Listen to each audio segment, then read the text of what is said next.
My first memories of being alive, my conscious memory that I have a picture of is Spring Valley in the Isle of Man, where I think it's because, I remember it because I was bitten or stung by a bee.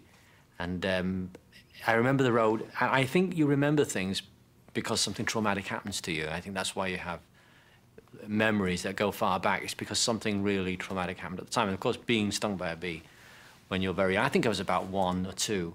But the reason it stands out is because I was stung, and it comes to me. I can see the whole road very clearly. But after that, it goes black again, you know. So I don't remember anything then until last year. Everything in between is a blur.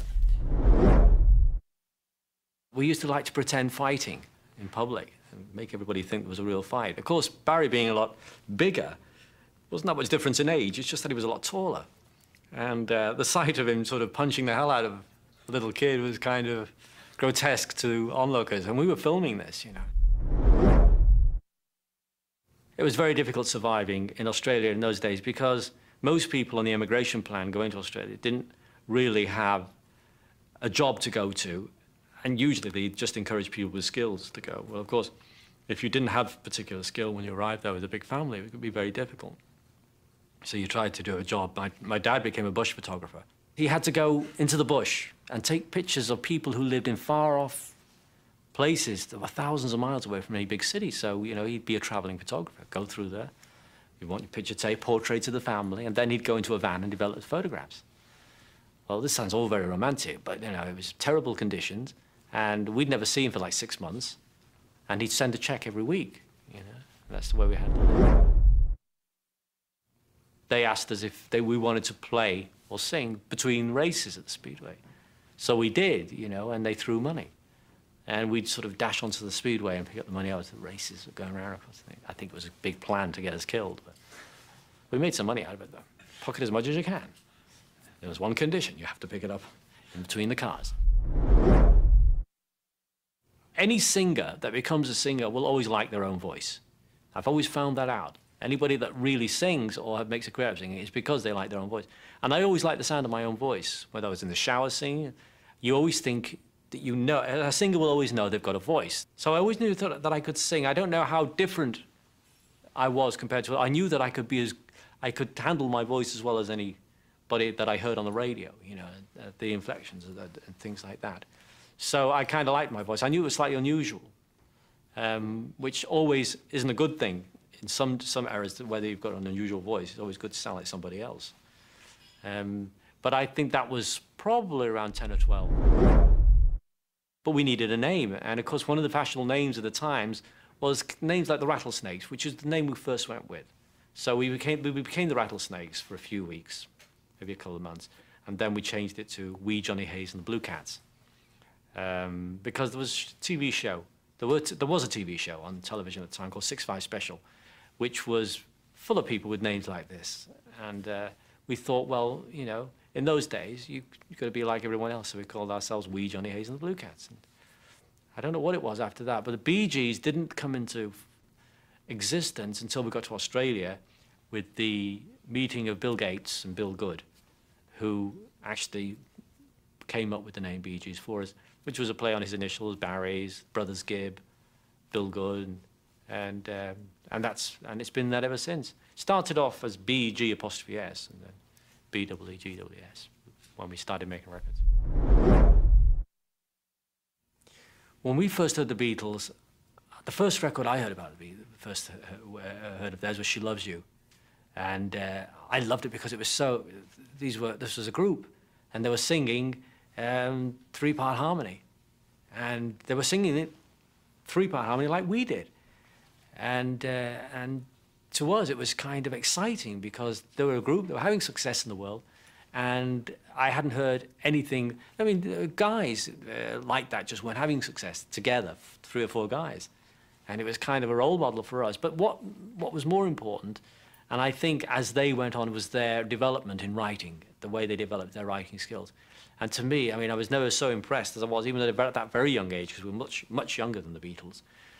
Even then, I think I was 12 when the Beatles, when She Loves You was out, and 13 was in 1963. I was a very, you know, these were guys in their 20s. but all the same, a group, and they were, to me, I'd never heard anything like it. It was just, and they were our sole inspiration after that, because as they were for a lot of artists, a lot of groups. Not just because of the sound they had, but because they were always developing, being innovative. Right up to songs like Strawberry Fields and Eleanor Rigby and things. Every time they brought out a record, it was kind of like, you know, from left field. And they turned music into an art form, pop music into an art form, I should say. In terms of writing, and I think a lot of songwriters will say this, that they hear songs in their minds all the time, but you can actually, it's like, say, once you get on a roll when you're writing, it's like taking dictation, it's just coming. And this is not unusual. A lot of songwriters get these kind of things, like channeling. But you have to get to that point. You can't just, you know, you're starting and then you open it up. But what was the original about writing? That I started a joke. For instance, the melody came on a Viscount plane over Essen, Germany, where you hear the tone in the engine was actually playing the melody. The tone inside the engine itself, the droning of the engine, you could hear the melody inside the droning. And that's how it was written. The Green train crash was a very traumatic part of my life. I was with my first wife, Molly, in the first class compartment. We were coming back from Hastings, which is where her mother and father lived. It was about 8:30 at night. It was in November the 5th. It was pouring with rain, and we were just coming into London. We were going about 90 miles an hour through the suburbs, and we derailed by an embankment, and the train just completely. I mean, I was sitting in the first class compartment, and a whole railway line went straight past. I mean, it went right through, and because there were just two of us in the compartment, and we ended up upside down, hearing people screaming, and I got out of the window and walked along the side, and there was sort of bodies everywhere, and it was thought there was about 80 people killed in it.